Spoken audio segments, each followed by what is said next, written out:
નમસ્કાર ખેડૂત ભાઈઓ, હવામાન માહિતી વાવથરા યુટ્યુબ ચેનલ પર આપનું સ્વાગત. આપણે ઘણા ટાઈમ પછી એક હવામાનમાં પલટો આવવાનો છે, એટલે આપણે ખાસ માહિતી હવામાન વિશે આગામી દિવસોમાં કેવું રહેવાનું છે આપણા વિસ્તારમાં હવામાન વિશે તમને માહિતી આપી.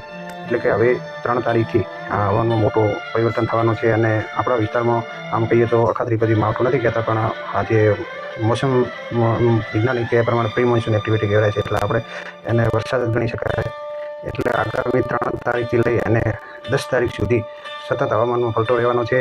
ગાજવીજ સાથે, પવન સાથે, અમુક દિવસે ધોધમાર વરસાદ થવાની શક્યતા છે, અમુક દિવસે સામાન્ય વરસાદ થઈ શકે છે, પણ લગભગ 6-7 દિવસ આપણા વિસ્તારમાં વરસાદની એક્ટિવિટી રહેવાની પૂરેપૂરી સંભાવના છે. તેનું કારણ છે કે એક સિસ્ટમ આપણા વિસ્તાર ઉપર આવવાની છે, અને જે 6 તારીખથી લઈ અને 10 તારીખ સુધી એ રાજસ્થાન અને ગુજરાત ઉપર સ્થિર રહેવી શક્યતા પણ અત્યારે દેખાઈ રહી છે. પછી હવામાનમાં કોઈ ફેરફાર થાય તો એની વાત અલગ છે. બાકી અત્યારે જેવું દેખાઈ રહ્યું છે કે 6 તારીખથી એકદમ આપણને એવું દેખાય છે કે ચોમાસાનો માહોલ હોય એવો 7 અને 8 તારીખનો તો સતત એક ધારો વરસાદ રહેવી શક્યતા પણ છે. અત્યારે હવામાનમાં ફેરફાર થતા હોય છે ખેડૂત ભાઈઓ, એટલે અત્યારથી કેવું વહેલું છે, પણ 3 તારીખથી લઈ અને 10 તારીખ સુધી આપણા વિસ્તારમાં વરસાદ થવાની પૂરેપૂરી શક્યતા છે. અને ખાસ કરીને 6 તારીખથી લઈ અને 10 તારીખ સુધી તો પણ સારો વરસાદ, વાવણીઓથી પણ વધુ વરસાદ થઈ શકે છે.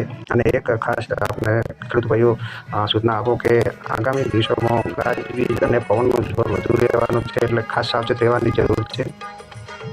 પશુઓના જે શેડ હોય છે, પતરા હોય છે, એ મજબૂત બાંધી રાખવા. અમુક ટાઈમે વાતાવરણમાં એટલો ખતરનાક પલટો આવે છે કે બપોરના ટાઈમે વધી સાથે ભારે પવન વાવાઝોડો જેવો માહોલ છે, કારણ કે પવનની ગતિ વધારે રહેવી શક્યતા છે, અને સાથે સાથે ગાજવીજનું પ્રમાણ પણ ભારે રહેવી શક્યતા છે. ખાસ ફરીથી એ કહું કે ખાસ કરીને બપોર પછી જ આપણે વરસાદની આપણા વિસ્તારમાં એક્ટિવિટી જોવા મળશે. 3 તારીખ, 4 તારીખ, 5 તારીખ અને 6 તારીખ પછી તો સવારના ટાઈમથી પણ વરસાદ થઈ શકે, અને સાંજ સુધી પણ વરસાદ રહી શકે એવી શક્યતા છે. રાત્રે પણ વરસાદ થઈ શકે છે. એકંદરે એક ખાસ ફરીથી તમને માહિતી આપો કે આ વરસાદ થશે, એની સાથે સાથે ભારે પવન રહેવાની શક્યતા છે ખેડૂત ભાઈઓ, અને સાથે સાથે ભારે ગાજવીજ પણ થઈ શકે છે. એટલે થોડી સાવચેતી રાખવાની જરૂર છે ખેડૂત ભાઈઓ. હું તો આ આપણા હવામાન વિશે જોઈ અને આપને માહિતી આપું છું. બાકી તો પવન બદલાઈ જાય અથવા જે સિસ્ટમ છે એની દિશા બદલાઈ જાય તો આપણા વિસ્તારમાં માવઠું ન પણ થાય, વરસાદ ન પણ થાય, પણ લગભગ મારા અંદાજ મુજબ 80% સંભાવના છે કે આપણા વિસ્તારમાં એક ધારો વરસાદ થાય. સતત વરસાદ 6, 7, 8 તારીખ પછી થવાની શક્યતા છે. 3 તારીખથી બપોર પછી આપણને હવામાનનો પલટો જોવા મળશે, અને ખાસ કરીને બપોરના ટાઈમે જ આ વરસાદની એક્ટિવિટી જોવા મળશે, અને રાત્રે આ એક્ટિવિટી વિખરાઈ જશે. પણ 6 તારીખ અને 7 તારીખમાં અને 8 તારીખમાં થોડો હવામાનમાં વધારે ફેરફાર જોવા મળશે. એટલે ખાસ આપના જો પતરા છૂટા હોય તો બાંધી નાખવા, અને પશુઓને ગાજવીજ સમયે ઝાડવા નીચે બાંધવા નહીં. આ એક આપને માહિતી આપું છું, અને વળી કોઈ નવો ફેરફાર થશે તો આપને જરૂરી હું